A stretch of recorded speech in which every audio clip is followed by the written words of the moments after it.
नमस्कार, मैं हूं आपके साथ हर्षिता और आप देख रहे हैं जेएन न्यूज। बिहार की राजनीति में उस समय हलचल मच गई जब आरजेडी के अलौली विधानसभा क्षेत्र से विधायक रामवृक्ष सदा ने अपने पटना स्थित आवास से जेएन न्यूज चैनल के माध्यम से चुनाव आयोग और केंद्र सरकार पर गंभीर आरोप लगाए। विधायक रामवृक्ष सदा ने सीधे तौर पर चुनाव आयोग पर आरोप लगाते हुए कहा कि गरीबों और दलितों के वोटरों का नाम मतदाता सूची से जानबूझकर हटाया जा रहा है ताकि लोकतंत्र की कड़ी कमजोर हो सके। उन्होंने कहा कि ये सिर्फ दलितों को खत्म करने की साजिश नहीं है, बल्कि इससे नीतीश कुमार को भी नुकसान के साथ साथ खत्म करने की साजिश है, पर नीतीश ये बात अभी नहीं समझ पा रहे हैं। सपा का आरोप है कि भाजपा इस रणनीति के तहत मतदाता सूची में छेड़छाड़ कर रही है। उन्होंने दावा किया कि कुछ ऐसे दलित नेता जो अब भी नीतीश कुमार के साथ हैं, उन्हें भी भविष्य में इस साजिश का शिकार होना पड़ सकता है।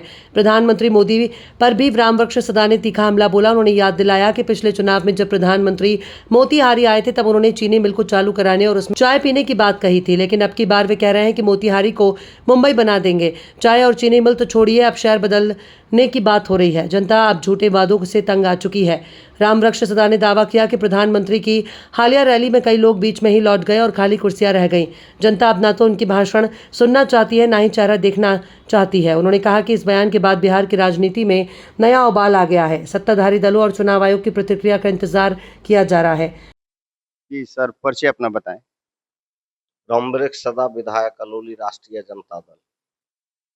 जिस तरीके से चुनाव आयोग के द्वारा जो फैसला लिया गया है, वोटर लिस्ट संशोधन किया जा रहा है, उस पे आपकी क्या राय है? यह फैसला देश और बिहार के लिए दुर्भाग्यपूर्ण है। बाबा साहेब भीमराव अंबेडकर के दिए हुए संविधान में जो निहित अधिकार था, पिछड़ा, अत्यंत पिछड़ा, दलित, महादलित और तमाम लोगों को वह अधिकार ये केंद्र सरकार भाई नरेंद्र मोदी खत्म करना चाहते हैं। बीजेपी के लोग साजिश के तहत और फिर से यह लोग, ये छोटे जो लोग हैं जिनको ये लोग छोटे बोलते हैं, उनको गुलाम बनाना चाहते हैं।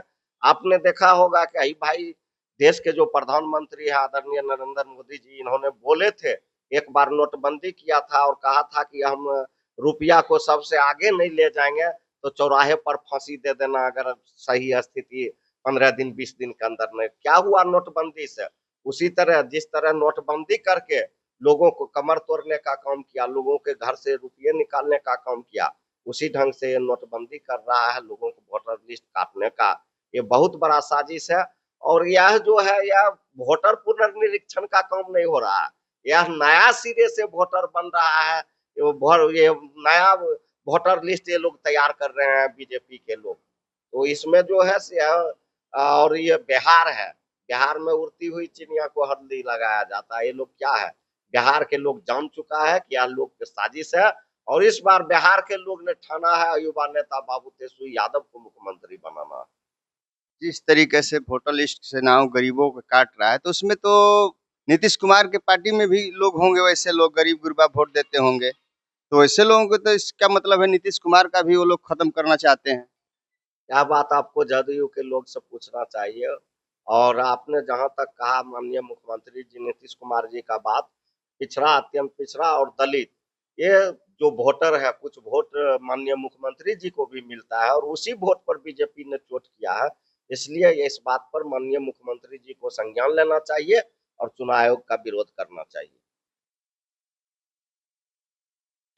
जिस तरीके से माननीय प्रधानमंत्री जी जो मोतिहारी जिले में आए थे और आगामी पहले भी आए थे, तो बोले थे कि यहाँ से चाय पी कर जाएंगे, और अभी वर्तमान में आकर बोलते हैं कि हम मुंबई जैसे बना कर जाएंगे, तो उनके बातों पे जनता कैसे यकीन करे? ये माननीय प्रधानमंत्री जी हवा में फेर चलाने वाले लोग हैं, सरजमीन के लोग नहीं हैं। इनको खुद पता नहीं रहता है कि कहाँ से हम क्या बोल के आए हैं और कहाँ क्या करना है। ये बीजेपी का सोची समझी हुई साजिश है और बिहार के महान जनता मालिक ने माननीय प्रधानमंत्री को नकार दिया। आपने देखा होगा कि कुर्सी खाली था, उनके रैली में मार भी हुआ। अब लोग झूठ सुनते सुनते लोग का कान पक चुका है। माननीय प्रधानमंत्री जी जो देश के प्रधानमंत्री होते हैं, इतना वह सत्य बोलते हैं कि एक बच्चा भी समझ गया है।